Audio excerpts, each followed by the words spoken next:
Buenas tardes. El día de hoy vamos a hablar sobre el ser humano y Dios.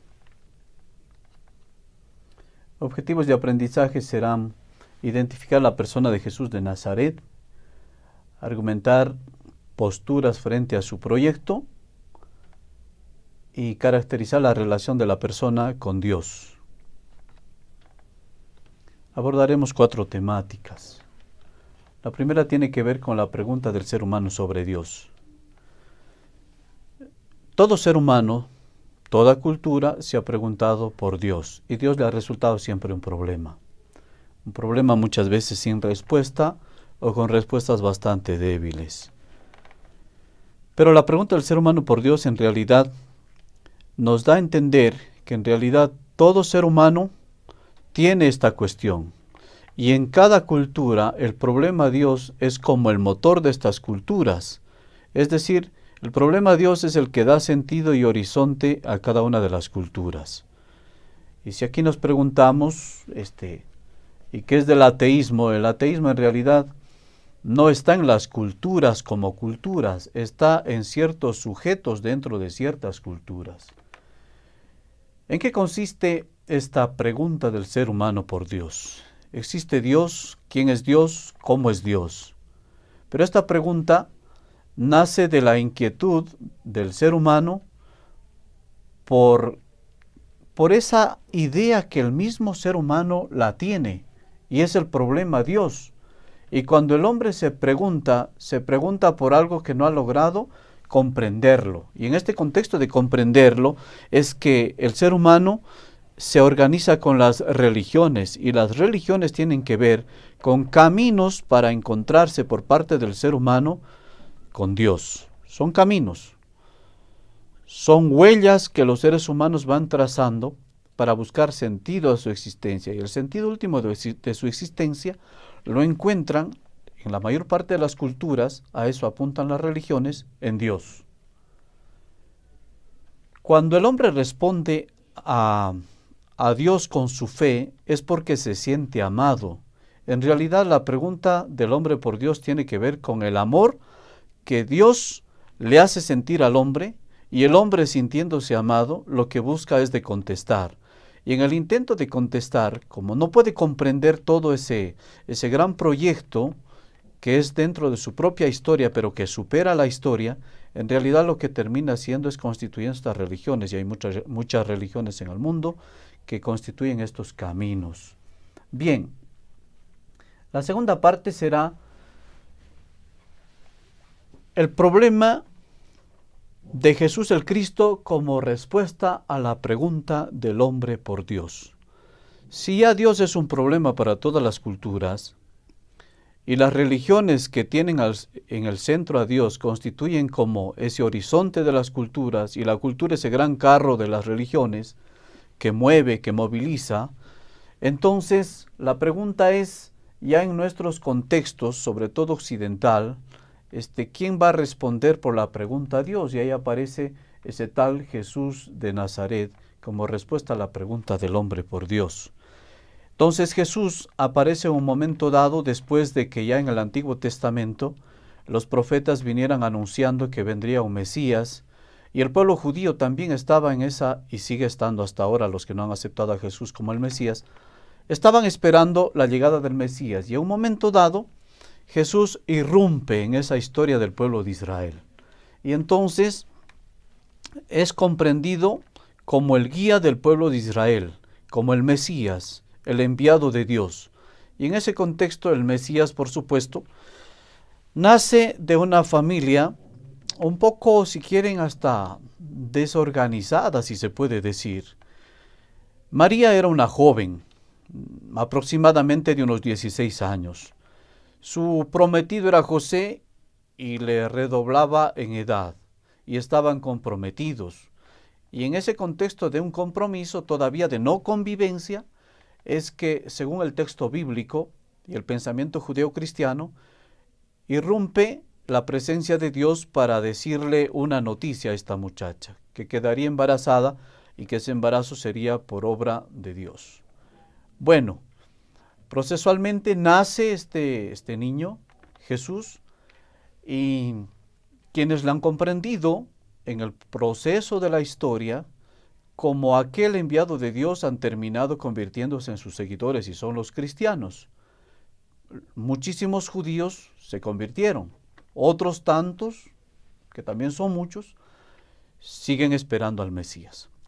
Ok, en este contexto hay que comprender que Jesús históricamente aparece hace aproximadamente 6 o 7 años antes del calendario occidental, antes del calendario romano cristiano.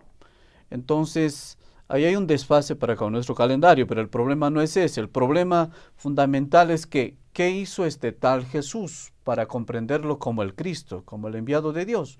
Procesualmente, este Jesús a los 12 años, hasta los 12 años hace su aparecimiento en los evangelios.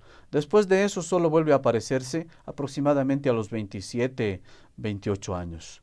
Y entonces es bautizado por su primo Juan en el Jordán y desde ese momento hace su aparecimiento en la palestra política, en donde riñe con las leyes judías y por supuesto también riñe con la cuestión de las estructuras políticas y económicas que marcaba el imperio romano sobre los judíos, y entonces en ese contexto propone el reino de Dios y sostiene desde su propia persona el reino de Dios ya está aquí.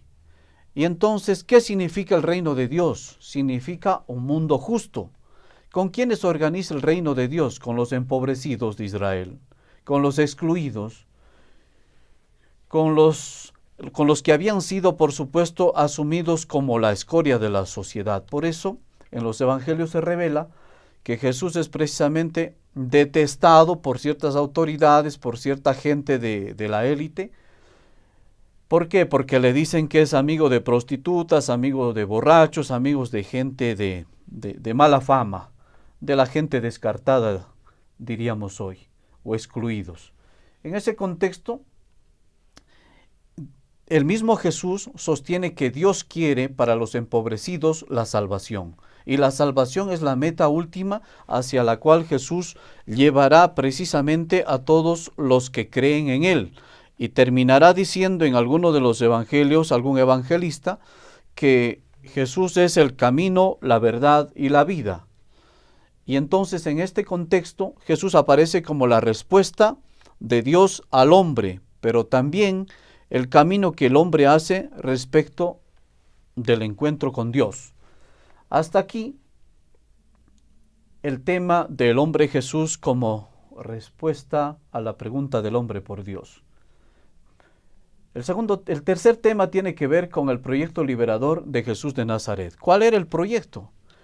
El proyecto tenía 3 ejes: el económico, el político y el del conocimiento. Entonces Jesús asume tres realidades del contexto judío en el que vivía: el pan, el poder y el saber.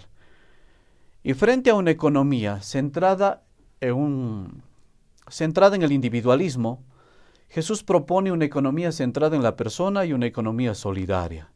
El mejor ejemplo es la repartición de los panes y los peces. Invita a sus discípulos para que buscaran algo de comer para esa gente que ya tenía que almorzar, y no encontraron los discípulos más que unos peces y unos panes. Y Jesús dijo: siéntense, hizo la multiplicación de esos panes y peces y les mandó a repartir. Dio de comer a toda esa gente. En realidad, este sería el milagro según el Evangelio. Pero ¿de dónde surgieron esos panes y esos peces? Los entregó un niño. Y quizá el milagro más grande es que todos, siguiendo el ejemplo del niño, compartieron lo que traían en sus mochilas, en sus bolsas.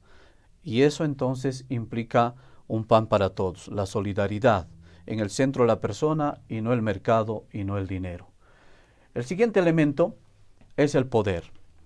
Y Jesús denuncia clarísimamente que los que quieran ser primeros deberían ser últimos, y los que quieran ser más importantes deberían ser servidores de sus hermanos. Entonces el poder aquí no es para dominar, el poder es para servir. Ese es el otro elemento clave. El otro elemento clave es el saber, en la onda del conocimiento, en la onda, podríamos incluso aventurarnos a decir en la onda epistémica, conocer para qué, saber para qué. Jesús pone clarísimamente que el saber es para liberar. Y de hecho, cuando Jesús sana al tullido, que estaba esperando que en las primeras horas de la mañana alguien le empujara a la piscina para curarse, nadie lo hacía. Entonces Jesús le pregunta y le dice, ¿quieres sanarte? Y el tullido le dice, por supuesto, era sábado. Le dijo, toma tu camilla y ándate. El tullido se fue, le reclamaron a Jesús los judíos, ¿por qué sanaste el sábado? Y el tullido está caminando cargado su camilla y eso no se permite. Entonces Jesús dijo clarísimamente, ¿es el sábado para el hombre o el hombre para el sábado? Entonces las cosas están al servicio del ser humano, no al revés. Y la salvación, por supuesto, la liberación, es a partir del conocimiento, del manejo de estas situaciones culturales, de estas situaciones religiosas, y como no, también habría que decir desde las situaciones epistémicas, de las situaciones científicas, el conocimiento es para liberar. He allí los tres elementos claves del proyecto liberador de Jesús, y que para América Latina es inminente reconocerlo, recordarlo y aplicarlo. Es la crítica a todo un sistema que utiliza el poder para dominar, el conocer para dominar, y un sistema donde el capital es el centro y no la persona. Entonces es un proyecto crítico. Y finalmente, el significado de Jesús de Nazaret y su proyecto en la historia del ser humano. Realmente, ¿qué ha de significar toda esta experiencia de Jesús? Ha de significar el acercamiento de Dios al hombre, pero también el camino que el hombre hace respecto de Dios. Y en este contexto, uno de los teólogos importantes, Karl Rahner, por ejemplo, dice, la cristología, que es el estudio de Jesús como el Cristo, es una antropología acabada. En cambio, la antropología, que es el estudio del ser humano, es una cristología en proceso. Entonces, ¿qué significa Jesús? Jesús significa el modelo, el referente clave de ser humano, sobre todo para el mundo cristiano. El mundo cristiano tiene ahí su referente. Y todo este proyecto a Jesús, por supuesto, le costó la vida. Le costó la vida porque no dio paso atrás. Enfrentó con valentía a los que no estaban de acuerdo con él, pero él estuvo de acuerdo con el proyecto de Dios, liberar, salvar al ser humano y empezando por los excluidos. Entonces, por supuesto, los romanos le castigaron poniéndole en cruz, y la cruz significa, según los teóricos de Frankfurt, con los que estoy de acuerdo, significa resistencia. ¿Qué significa la muerte y la resurrección de Jesús? Y según los teóricos de Frankfurt, con los que estoy también de acuerdo, significa, sobre todo la resurrección, que el verdugo tiene que saber que no puede triunfar sobre su víctima, porque la víctima siempre tiene el poder de la verdad. Y sobre la verdad no puede triunfar la falsedad, y sobre la vida no puede triunfar la muerte. Hasta aquí este tema del ser humano y Dios.